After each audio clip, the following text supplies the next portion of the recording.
पाहत आहोत जनकार्य न्यूज, जनतेच्या न्याय हक्कासाठी लढणारं एकमेव news channel Janakarya news.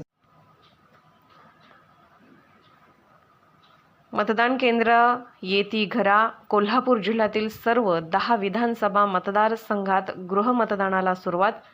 Kolhapur Maharashtra विधानसभेच्या सार्वत्रिक निवडणुकीसाठी 20 नोव्हेंबर 2024 रोजी मतदान होणार आहे। तत्पूर्वी 85 वर्षावरील वयोवृद्ध 8 आणि दिव्यांग मतदारांना गृहमतदानाची सुविधा उपलब्ध करून दिली जाणार आहे। ही सर्व प्रक्रिया म्हणजे एक प्रकारचे मतदान केंद्रच होय।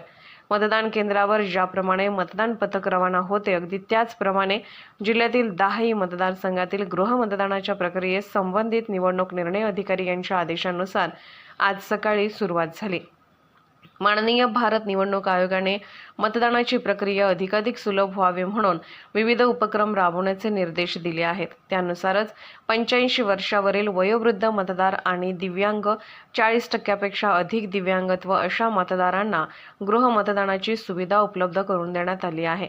त्यानुसार जिल्हाधिकारी तथा जिल्हा निवडणूक अधिकारी अमोल येडगे यांच्या मार्गदर्शनाखाली आजपासून दिनांक 16 नोव्हेंबर पर्यंत मतदान केंद्रात जाऊन मतदान करणे शक्य नसलेल्या 4601 गृहमतदान होणार आहे। गृहमतदान प्रक्रिया म्हणजे एक प्रकारचे मतदान केंद्रच होय। या मतदान प्रक्रियेत मतदान केंद्र अध्यक्ष, मतदान केंद्र अधिकारी, 1, 2, 3, एक शिपाई आणि बंदोबस्ताला पोलीस असे पथक असते। हे पथक मतदाराच्या घरी पोहोचल्यानंतर त्यांना आपण कोण आहोत आणि कशासाठी आलो आहोत याची माहिती देतात।